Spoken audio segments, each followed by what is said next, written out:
It's hard to explain to anyone who doesn't know that much about cricket, and there are lots of people in Ireland who know absolutely nothing about cricket. There were a lot of people at the start of the World Cup who didn't even know Ireland played cricket or had a cricket team.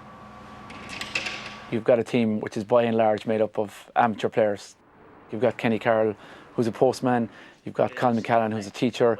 You've got Trent Johnson, who's a fabric salesman. And you've got Boyd Rankin, who's the farmer, is his primary job.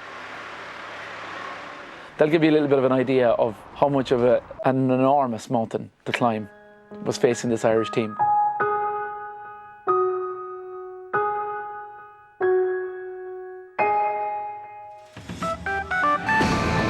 The headlines on News Talk. British Prime Minister Tony Blair issues an ultimatum to the leaders on both sides of Northern Ireland's stalled peace process.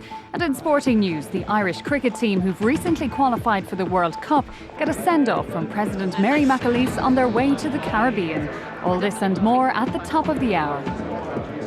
Well, my first encounter with Ireland was 1995 when I came over and played for Carlisle Cricket Club up in Kimmage. I met Vanessa in 96. We got married in 98. We've been living here ever since. In the warm-up to the World Cup, it didn't go really that well for them. They lost to Scotland, Kenya, South Africa, and they lost to Holland. So it wasn't ideal preparation going into it. It's an absolute pleasure to be able to host you here before you head off to the West Indies. Gosh, how hard for you.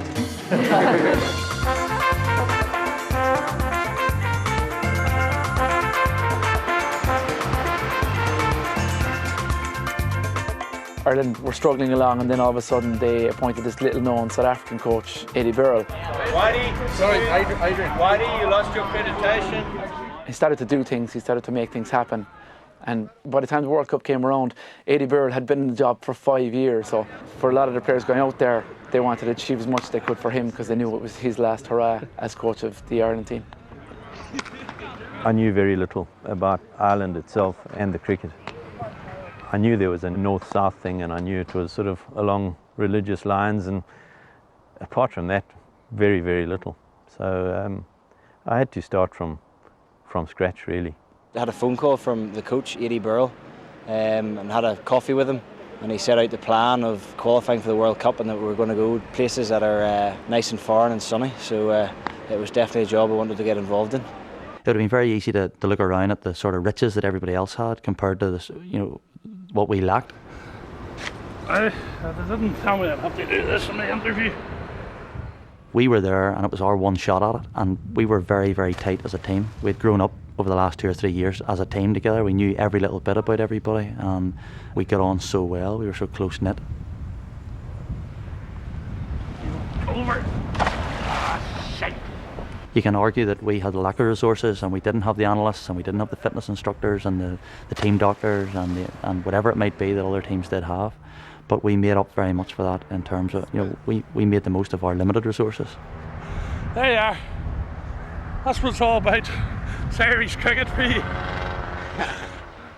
Ireland were in Group D in the World Cup, and in that group there was 3 first-class test-paying nations. You had Zimbabwe, you had West Indies, the hosts, and you had Pakistan, one of the favourites to win the whole thing outright. So not only were we up against the top teams, they also had to deal with the baggage of being in the first World Cup and get over all the nerves and then try and somehow perform. It was obviously important to get a good night's sleep, which is quite difficult heading into the biggest game of your life and, the world stage, what we've worked so hard for.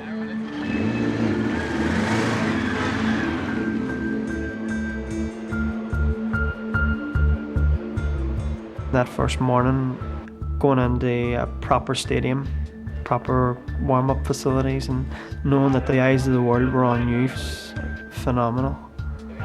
The guys were very apprehensive, very nervous. This was something that we had geared ourselves towards, really, for the guts of 5 years under Eddie Burrell. We still had no idea how many fans had made the trip. We had thrown numbers about between ourselves, there's 1,000, 2,000, there's 500, and we just didn't know how much noise they were all going to make. And to get into the stadium and seeing everyone else that had made the trip over was just fantastic, and really started to tingle then that this was it. Irish support in, just a couple of days away from St. Patrick's Day. Ready to go now. And take on, good catch. Edged and caught. Edged and gone again. Chigumbura really doing a good job here. Ireland in trouble. Left it and it's bowled him. A total misjudgment. The excitement and the sort of level of nerves got to us on that day, and we had put pressure on ourselves to win, and I don't think, truth be told, we coped very well with that. Caught behind. Well bowled, that's gone. Oh my goodness. And somebody's going to be run out if they do it correctly. Unfortunate way to go, but he has to go. We lost a couple of early wickets, but Jeremy hung around and got a fantastic 100, and that was a phenomenal achievement. 103 for Jeremy Bray in Ireland's first appearance in the Cricket World Cup. We were under pressure the whole way through, and he held the whole innings together. You know, making 115 not out, I think it was, you know, was a fantastic effort. The first innings kind of went past in what seemed like 15 seconds because there was wickets falling, the excitement, the music, the ground was electric that day. And then the second innings was just a complete reversal because it seemed like it lasted for about 10 hours. Smashing drive through the offside, is a good player. Oh, edge and 4. Unlucky. Straight hit, will this be taken? Oh, dropped by Bray. And what more, it goes for a boundary. Oh, what a costly miss. The Zimbabweans battled and they batted really well up until a stage where they more or less had the game won. Edged again and dropped again. And right through his legs. Wow. What is happening out there? I'm not so good around the players, you know. It's not good for the coach to be so nervous. He's meant to be the calm one. Nervous, coach? Yeah. Nervous. That's why I'm in the change room and not with the boys. Well, we needed a bit of luck, and we got a bit of that luck when Kyle bowled a ball and he went to field it and it deflected off his finger and onto the stumps, and that sort of turned the wheel again in our way, and we sort of picked ourselves up and got some momentum. Gone this time. As we say, the Seamers get a wicket. There was just a gut feeling that we're not losing this game of cricket. Down the wicket and click on, good catch. The crowd were going mad. You could see that the Zimbabweans were panicking, and I thought we were going to win it. That's close, that's out. It was just an amazing roller coaster.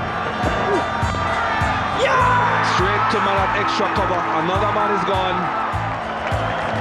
Things, they're getting tense for the Zimbabweans. We never stopped believing, we never stopped fighting. Even at one stage when it was dead and buried, we were ramming it home that we weren't giving up, we were going to fight to the very end. It was really fantastic attitude by everybody. Well, this is going to be a run out.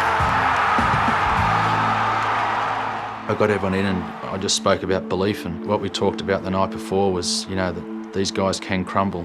This is a World Cup, we're never going to be here again, so we've got to take it. You know, it's, if we lose a game, no one expects us to win it, but if we can come back and win this game, everyone's going to be looking at us as the, you know, this is a fantastic achievement for a bunch of amateurs, basically. Is he going to be caught? No, it's forward, just short. Well. The tension in the ground was incredible. Some of the last balls that were bowled, I remember Trent Johnson went to catch the second last ball that was bowled. He had a very, very difficult chance. He dived backwards in the air and actually hurt his shoulder and just couldn't hold on to it. Then that brought it up to the sides being level. So there was one ball left and Ireland somehow had to take the wicket or stop Zimbabwe from scoring the run. They cannot lose now, Zimbabwe. Scores tied. 1 run to win from the last delivery. 9 wickets down, remember, last delivery, 1 run to win. It's a tie. Well, hats off to this Irish team. They have worked hard all the way through, and they have managed to get a tight match. You can dry your tears, love. You haven't lost. Only the third tie in World Cup history. It was just euphoria, you know. I think for us to get a tie from the position that we had been in was as good as a win. We felt as if we won the match, even though it was only a draw. It was a victory to us. It was a moral victory because we had come from being dead and buried. But the fight and the heart that we showed exemplified everything that we had been working towards. We went into the change rooms and you could just see what it meant to Eddie Burrell. You can just see what it meant to Eddie Burrell, and you could look around the room and the guy, it was just incredible. It is a fantastic effort. There was a huge amount of belief there that we could still do it, even when we were sort of almost down and out there at one stage. And it gives us one bite, because if we beat Pakistan, we go through. Come Saturday, we're not the favourites, but we're the underdogs, and we can go in and express ourselves freely. And that's how I like playing, and that's how I think we will play the best. Okay, so I think we must sing. Ireland, Ireland, together standing tall, shoulder to shoulder, we'll answer Ireland's call, we'll answer Ireland's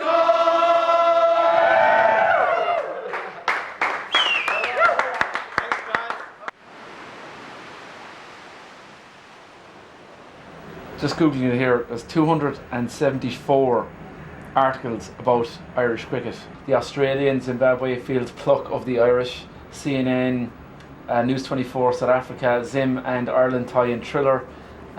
There's Sydney Morning Herald, Irish skipper dazed after World Cup tie.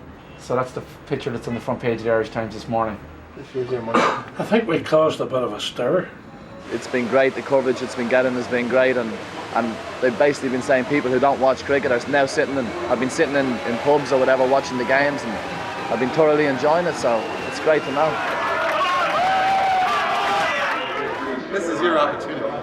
A lot of support back home, text messages, emails, phone calls coming through from all over the world, friends in Australia, South Africa. So, you know, I think everyone at home is really proud, and hopefully we can go out and put two more good performances in, whether they be win or losses, but just two good competitive performances. So we're here to compete, and hopefully we can do that tomorrow or next week. You had Ireland facing into a game against Pakistan, who were by far the strongest team in their group. But the thing about Ireland is, if they manage somehow to pull off the win here, you have the unforeseen scenario, incredible scenario, unbelievable scenario that they would qualify for the Super 8 stage of the tournament, which really wasn't on anyone's radar at the start. We were going out against a team that was very much fancied to win the tournament, let alone win the group. They had lost to the West Indies. If they lost to us, they were out the World Cup, and we had absolutely nothing to lose. When I saw the pitch, I was shocked because it was green, and that just played into our hands, where Irish players play on green wickets, and there are not too many green wickets in Pakistan. After winning the toss, it was just an air about, you know, our whole camp that there was an opportunity here that we could exploit.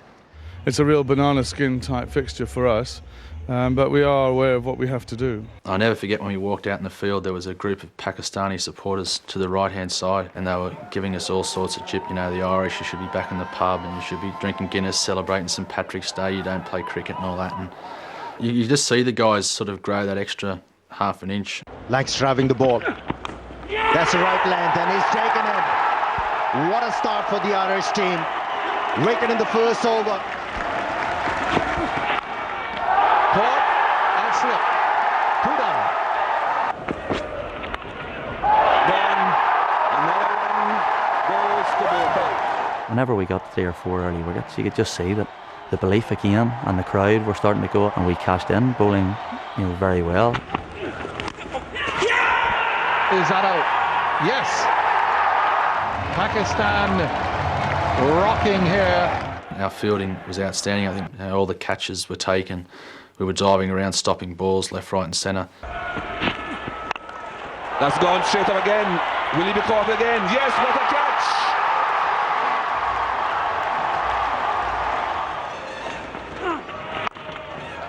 He's hit that, but there's a man under it. It's steepling. He's got him. That's the end of the innings. Pakistan have been dismissed by Ireland for 132 on St Patrick's Day. It was quite tricky at half-time. Suddenly the nerves kick in. We can win. Before we start counting down. I gave my normal talk of playing tight and compact, and that was sort of my tact. Chill, all right? And everyone keep under wraps and just chill, all right? Trent had a different sort of approach. Now we've got a chance to go to the Super 8s. We have got a massive fucking chance to stay in the West Indies for an extra 4 weeks. It's up to every single one of us and see how much we want to fucking stay here, because I can promise you it's going to be tough out there. I do like to make a few speeches every now and again, and I don't sort of get their full attention, but I think for 30 seconds there I had their full attention. He looked around the room and he said, do you want to be back in Dublin on Monday morning at 6 o'clock in the morning delivering post? Do you want to be back teaching this time next week? Do you want to be back in the office on Monday morning? Do you want to be back on the farm? Lanky, do you want to be sitting on the M50? And I said to him, sure as hell I don't want to go back and sell fabric. Get out there, score these runs, and basically we're going to be heroes. They need to get 133 to win this Group D match. Lovely drive. Yes! Yes! A mighty hit. Pakistan struggling along here. Desperately need wickets. We knew they were going to come at us pretty hard, because they knew if they lost this game, their World Cup was over. Edged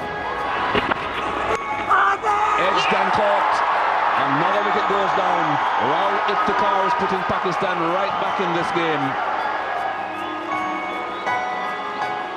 We did have a wobble, we lost a couple of quick wickets, but Niall O'Brien was having one of the most fantastic innings I've ever witnessed.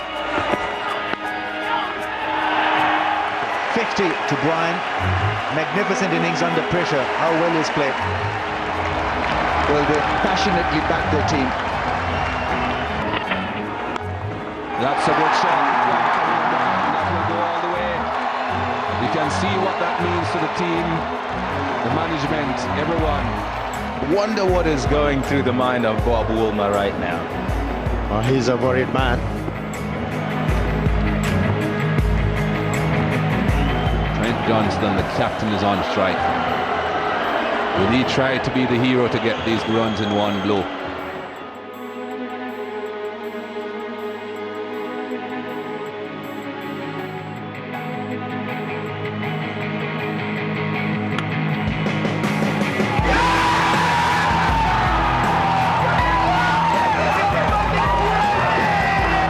Historic pictures. Ireland have beaten Pakistan and beaten them out of this World Cup. Great try for the supporters.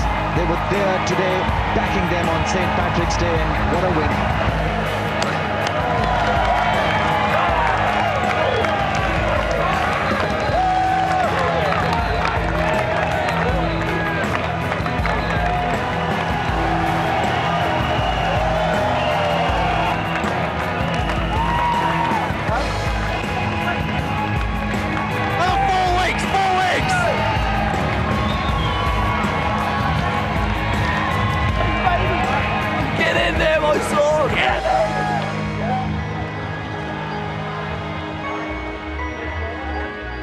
I was just saying that they have Langford Smith there behind me, that it's actually quite hard to put into words. Hi, that's me. What that's going to mean.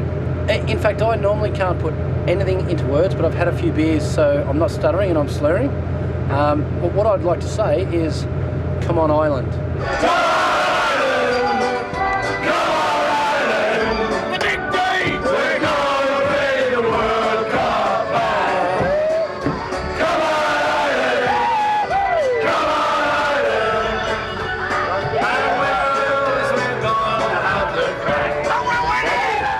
The singing was just fantastic, and you know the guys can sing, and I say we'd be the world champion team at that. Come on Ireland, come on Ireland, we're gonna bring the World Cup back. Come on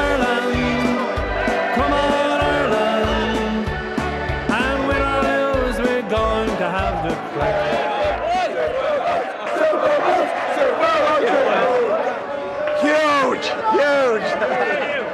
It was just fantastic, you know, afterwards, and it didn't die down, you know. You didn't sort of come back to earth for a long time.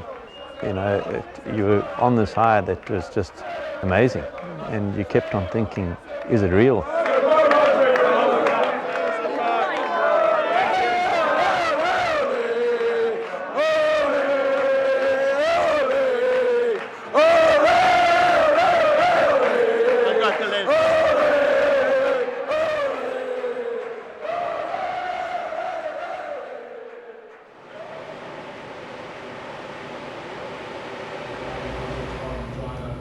The reaction in Pakistan was always going to be bad. Whenever Pakistan lose, they turn on their players and the management very, very quickly, and they have public demonstrations and they burn effigies in the streets. And they were calling for Bob Woolmer's head, calling for him to be killed, and they were calling for all the Pakistani players to be arrested immediately. So that's the sort of reaction that was waiting Bob Woolmer and the Pakistani players when they got home. We're sorry that we performed like we have. We didn't mean to do it. However, you know, when we get back reception-wise, I doubt it'll be very good. An hour and a half ago, Bob, the Pakistani coach, had been found unconscious in his hotel room and had been taken to hospital and was in ICU. And our reporter Robbie Irwin joins us now by phone from Jamaica. Robbie, Pakistan's cricket coach has been found unconscious. What more can you tell us? Now, within the last few moments, Angus, there are unconfirmed reports that Bob Woolmer, the Pakistan coach, has died in hospital in Kingston. The entire Pakistan team and management are shocked and saddened by his passing.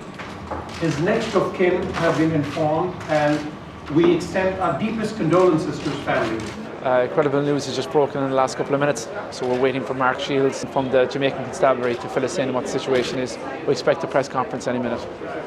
There is now sufficient information to continue a full investigation into the circumstances surrounding the death of Mr. Woolmer, which we are now treating as suspicious.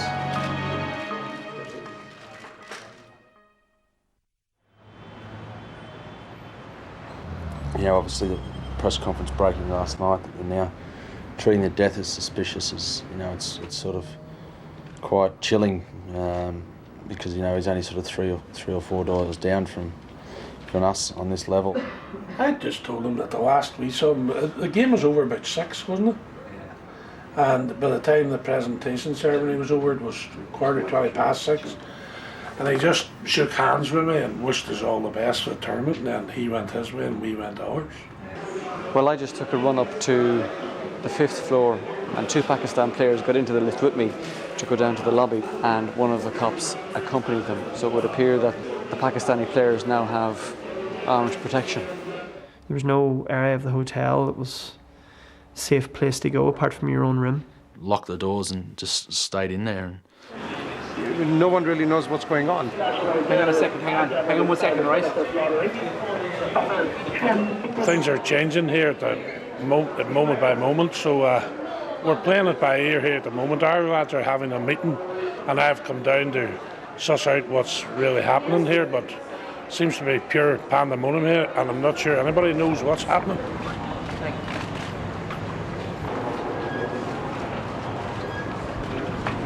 Prime Minister of Jamaica, Portia Simpson Miller, I understand, I think she's addressing the team. Okay, we're waiting around here for a press conference. There's some wild rumours going around about suspected foul play. This is bananas. This is the craziest thing I've ever come across in journalism. The pathologist's report states that Mr. Woolmer's death was due to asphyxia as a result of manual strangulation. In these circumstances, the matter of Mr. Woolmer's death is now being treated by the Jamaica Police as a case of murder. Unbelievable that, you know, things keep on coming out, and it's pretty hard to focus on the job at hand and the terrible news, and you know, we're really shocked. the tournament was going to be cancelled at one stage. And then you're kind of thinking, everything that we have done, we have worked for this for our whole lives, our cricketing careers, and it's going to be cut short. You're in charge of the players' movements to a certain degree. What's going to be the plan now? Can the game go ahead in this sort of circumstance? There was a question as to whether Pakistan would be playing any more games, and would they play their game against Zimbabwe, which is their final game. And it was a very important game for Ireland because we needed Pakistan to play the game and we needed them to win to make sure we were through. Will the Pakistan team be playing their final match here at the World Cup against Zimbabwe? It was quite disturbing and it was out of your hands. You couldn't do anything about it. It wasn't like playing a match. It just was out of our hands and very, very difficult to deal with. You know, from being where we were to what we were looking at, it was sort of, again, felt like someone had sort of ripped your heart out, you know. Nearly being in the Super 8s to sort of, you know, being back at our jobs, so it was pretty sort of devastating. It's now 10 to midnight. We're in the hotel to see what decision the ICC come up with. They're making a decision as to whether the game will be played or not tomorrow. That's the Pakistan-Zimbabwe game, which has huge significance for Ireland. Even if there is a game that does go ahead, you'd have to say the Pakistani players will be in no state to play cricket tomorrow.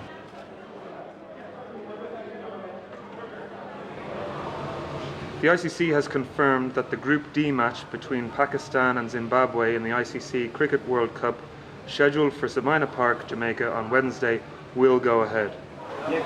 I'm just here at the hotel before we're heading off to training. All things are looking good. Pakistan are smoking the Zimbabwean bowlers everywhere, which is exactly what we want to happen. So all's looking good for us to go through the Super 8s, but we won't cross the fingers yet until the game's over. The new bowler is Mohammed Yusuf, who's only ever bowled one ball in ODI cricket. And he gets a wicket! So there you have it. Ireland will be delighted with this result. It's looking good so far for Ireland on the sporting front, but news has just come to the hotel in the last few minutes that the former chairman of the Irish Cricket Union, Bob Kerr, has passed away, where all the Irish fans are staying. It's another kind of cloud over this tournament. It's incredible stuff, really. You can't. It's hard to put his loss into context sometimes because a lot of people will sort of say, "Well, who was Bob Kerr?" He gave me the job of being the Irish national coach. So it was very, very sad news, you know, to hear he'd gone. There is still a group of people that have to run Irish cricket and don't get paid to do it, and Bob was one of them, and he's greatly missed. We had a big appointment with the West Indies last game in Jamaica, and to hear that news was, you know, just another nail in our coffin. You know, it was sort of hard to keep carrying these burdens around with us, you know, good people being lost to the world. So, you know, we wore 2 armbands that day, you know. It was a tough day.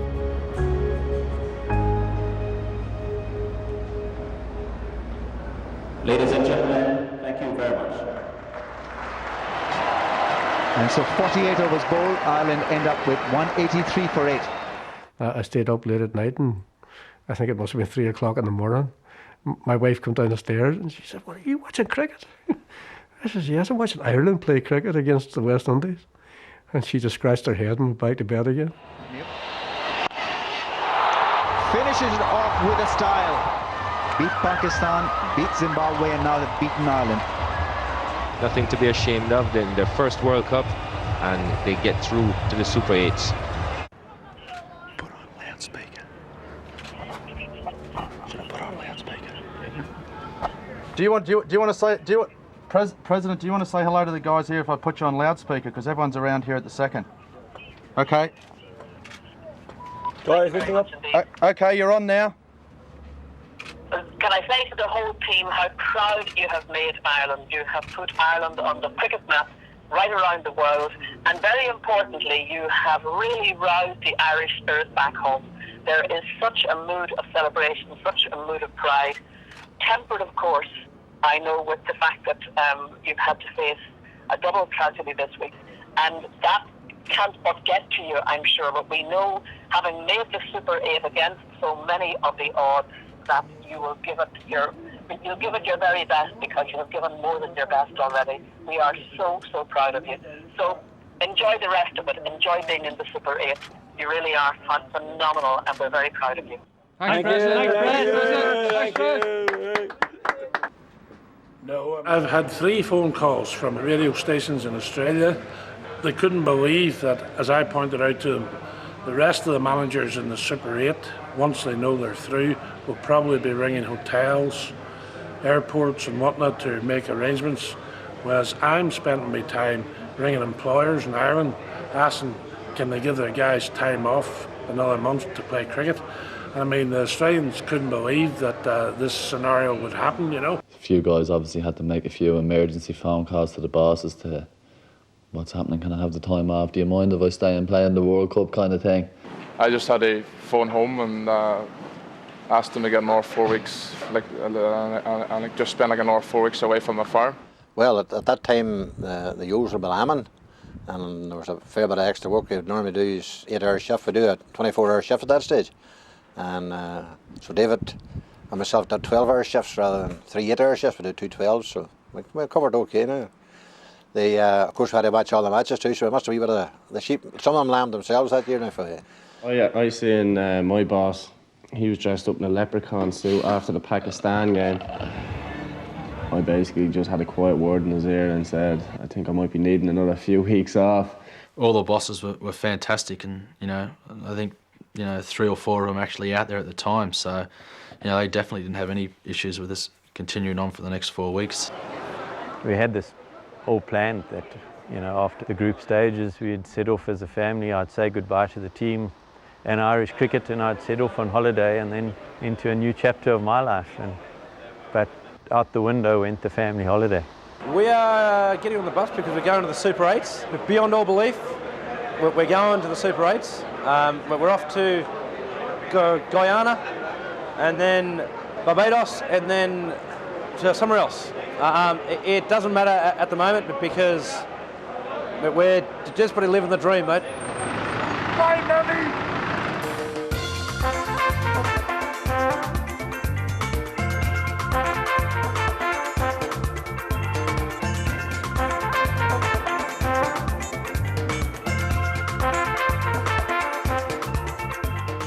We pick up the South African team.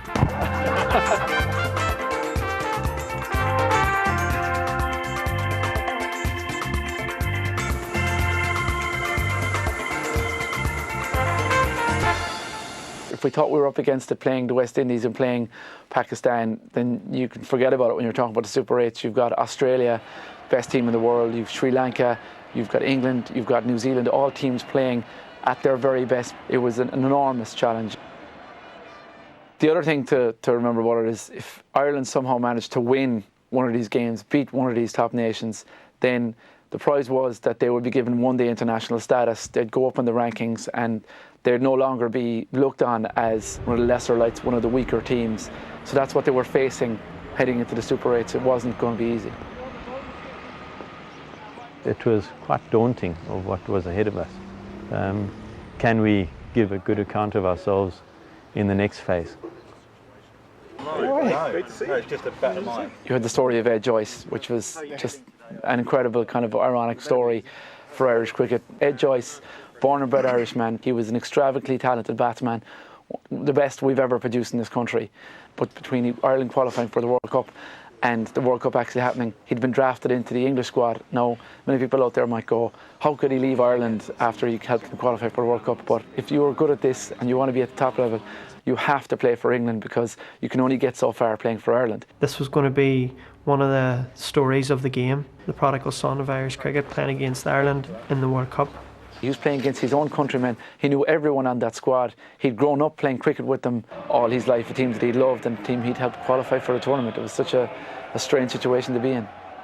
But I suppose when you cross the white line and he's wearing an England shirt, we're wearing an Ireland shirt, it's battle stations. When he comes out with that shirt on and he's not in your team, you try and get stuck into him, you try and unnerve him if you can, psychologically. Boyd Rankin is the man who's going to open the bowling. Well, Ed Joyce has looked to lead it. He's left it, and the off stump's left him out the ground. really special to sort of get him on my very first ball, like against England. Yeah, that's probably one of the ones that I'll never forget. Joyce, he's on his way. He's gone for one. You know, we were delighted to see the back of him because he's obviously such a quality player. And, you know, again, the England game was a game we should have and could have won. There's a big shot. Panesar's in the deep. It might be over his head. It is. Has it gone all the way? Yes, it has. We had a realistic chance of winning. You know, we had them up until the last 10 overs. There you go. Amazing. Smiling now. Wasn't smiling 40 minutes ago. And that was a massive disappointment. And then we played South Africa. No. They just kept throwing at us and we just didn't have enough time to put runs on the board. Well, that's finished now. An emphatic way to finish it off. You know, that was hugely disappointing. And again, the New Zealand game was the same thing. We kept them to that last 10 overs and then we lost it again. It's a Yorker and gone. First ball dismissal. It's all over. Ireland bowled out for 134. Scary stuff when you sit back and think about it, but you know what we achieved in those first 3 games, the team stood up and noticed that, you know, we were a pretty good side. But it's very difficult when you're an amateur because this is all new territory for all of us. Police in Jamaica investigating the murder of the Pakistan cricket coach Bob Woolmer say he may have been killed by someone known to him. I had an hour and a quarter interview with the local constabulary who wanted to know all about Bob Woolmer and had I met him last and what I spoke to him about and how often did I see him and when I saw him last and what sort of health did he seem to be in. Friday the 13th, another signature day.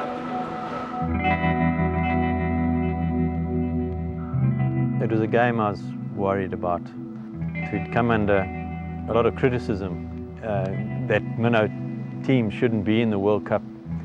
And I think getting into the Super 8s was particularly satisfying to prove those critics wrong, but we also needed to continue proving the critics wrong. And this was a massive match for us. Ball in. And there's the nick. Accepted beautifully by Matthew Hayden. Noel O'Brien out first ball for duck. Ireland in all sorts. Oh dear. Oh dear. Weapon gone and brilliantly done at point. Gone. Ball in. That should be out and is out. And off the inside edge. This is a rout here.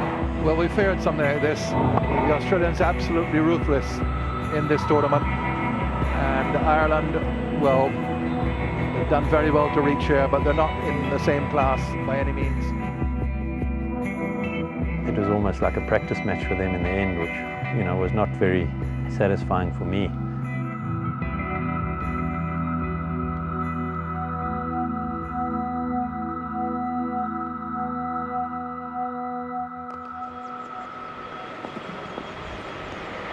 Today we have been met by the police and they've taken us away and they have fingerprinted every player and management. We have had DNA swabs taken from inside our mouths and we had to give a statement which lasted about an hour each. I suppose we'll maybe find the funny side of it, and there's another twist in Ireland's Cricket World Cup. So just to show you again, I promise you, Mum, it wasn't me, I didn't do it.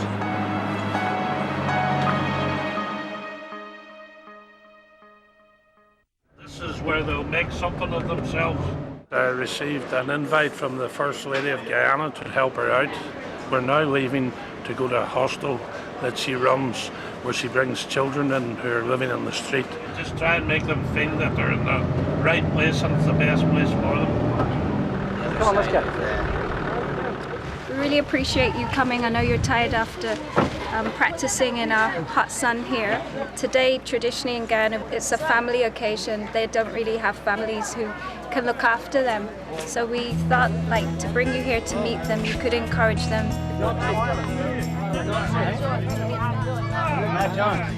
Right, come on now, let me see it.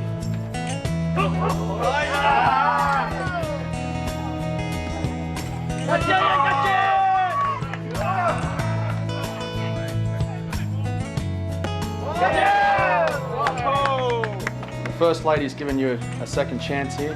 I know, looking at today and what you've got around here, you know, you're very lucky to have this second chance, and the big thing would be to stick it out, get a good education and move on in life and do something good for yourself. So thanks for having us today, kids.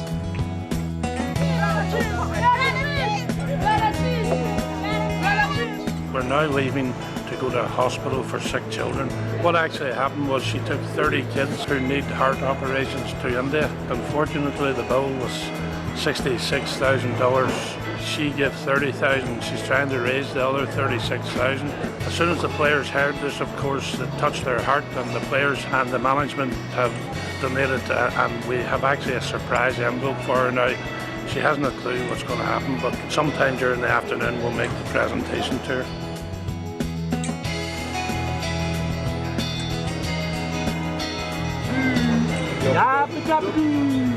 You ever see me on TV? Did you? Give us a big smile, lady. Come on. Come on. Come on, I see a big smile coming. As we're playing in our games in the World Cup, especially against the major teams we hear people called stars. They're not stars. They're just guys who enjoy playing cricket. People like you are stars. So on behalf of the team have got together and they've given a small donation to me, to give to you, to help in your work.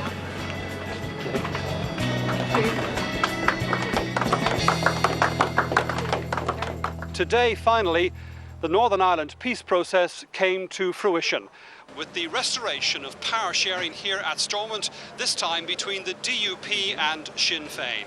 After decades of violence, more than 3,000 dead, Northern Ireland's political leaders have come together to govern Northern Ireland jointly.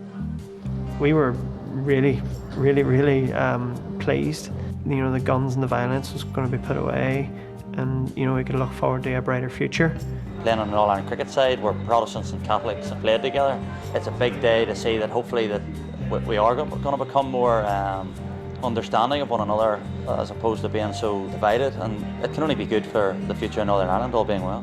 I think what people are going to witness today is not hype, but history. Well shot. That's the most authoritative stroke so far. Something in the air seemed to shift. A good shot. I think it was 17,000 people there. Biggest crowd that all of us have played in front of. And over his head. We didn't want to be seen to be one-hit wonders or one-win wonders. And again, it's got maximum. In my 5 years, that match was our most complete match. Gone for the big shot. He normally strikes them with Kevin O'Brien. This first boundary brings up the 150. That was a very good shot. That was a magnificent blow. That's gone. How far? It's gone far enough. Frank and I both think we're going to win. We're going to win. Maybe off the ground. Yes, it is. First strike for Ireland. Down the time. Very useful delivery. Tamim is out of here. You know, Lanky coming on bowl, the best I've seen him bowl in 12 months. Oh, God. There was just a gut feeling that this was going to be our day. Oh, what a comeback. What a delivery. Take on. Johnston takes the catch. We let them down against Australia, but I think they got their money's worth against Bangladesh, and that was quite satisfying. And he's knocked him over. What a way to seal this victory. The captain does the trick. Frank Johnston will celebrate, and what a big victory. This is for Ireland in the Super 8s. Fantastic scenes for the Irish. They have really enjoyed this tournament. They've enjoyed their cricket. Their fans have loved them. They've come and supported. The scenes and the tears and the celebrations will continue long into the night. The Irish dream continues. They have won their first game in Super 8 cricket, and the second Test playing nation have fallen to the Irish. The lap of honour with tears rolling down your cheeks, seeing your family, your friends, all those supporters who paid so much money out there to support you. It's just incredible. We now were a world-ranked side, and that was immensely satisfying for me. You little bloody beauty! Very happy. Put the Australia game well behind us, and we're now officially won the international status. Beat Bangladesh. Well, we're now 7th in the world according to the World Cup rating. So, sure, what the hell?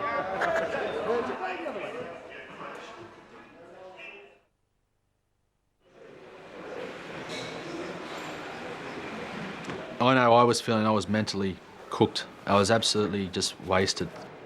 We had lost so much against Australia, and then we'd had given so much to achieve what we did against Bangladesh. But you had to get up because it was 80's last game, but it was just very, very difficult, you know. I know that he's a very emotional man, so I've brought these along for after the game, because he will start to cry. We all know he's a pretty emotional guy, and there's no way he would have been able to deliver that last team speech without bursting into tears and having 18 other men in the room crying as well. So, he wrote out his speech and handed it out to the guys individually and left the room. So we sat there and read his last team talk, which was pretty sort of touching in itself. And I was emotional, and we had pictures with the guys, individually before the match. He's salt of the earth, he's just a great man, and he's a people's person, but his biggest attribute is that he treats everybody with respect, and it doesn't matter who you are or where you're from. Oh, that's a good shot, and he's on his way though, in the air. Great catch by Kenny Carroll. The only games that we didn't really compete in were the Sri Lanka and Australia matches, and they went on to contest the final.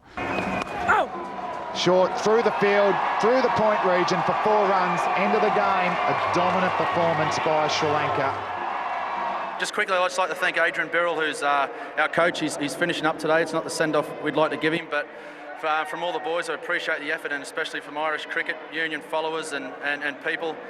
We thank him very much for what he's done for us, and he's been a huge servant. So thanks, Adi. 3 cheers for Birrell. Hip hip. Hey! Hip hip. Hey! Hip hip.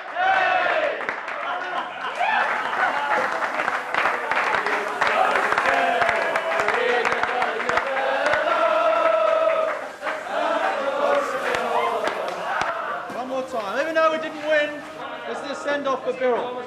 Ireland, Ireland, together standing tall, shoulder to shoulder, we'll answer, let's go, we'll answer, let's go.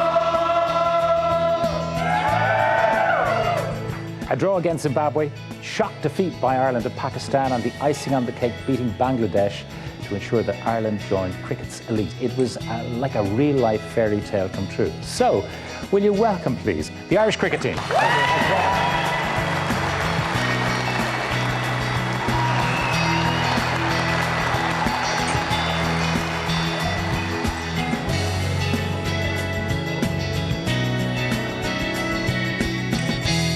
When they arrived back here from the World Cup and met with Ian Paisley and myself in the Long Gallery and Parliament Buildings, it was an absolutely fantastic evening, and there was, a great sense of unity amongst all of us. You had your politicians there and shaking hands and getting photos, and it was just a great time.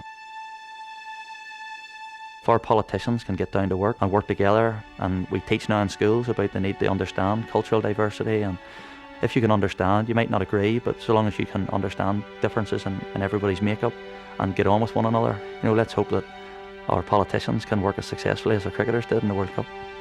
A time to kill and a time to heal, a time to break down and a time to build up, a time to get and a time to lose, a time to keep and a time to cast away, a time to love and a time to hate, a time of war and a time of peace. We'd experienced a journey of a lifetime, but they'd given me the greatest going away present that any coach could ever wish for. The fact was that they were amateurs in a professional game. really. They were the outsiders, but they just had that edge to make things happen in the tournament, and that was it. We celebrated together, we cried together, we laughed together, we lived it together, and I think it's very hard for somebody looking in to imagine what that must have been like. I'll never forget the way we sort of went about the job out there. We took our catches, and we weren't the minnows or the so-called easy beats of the tournament. You know, we were mixing it with these big guys, and you know, I was very proud of the way the guys did that. So it was massive. When you see one another, it's not like meeting a cricketer from up the road. It's somebody that'll be a friend for life and a brother for life, and we'll celebrate these achievements as old men sitting around the boundary watching the next generation doing it, and we'll always be better than them.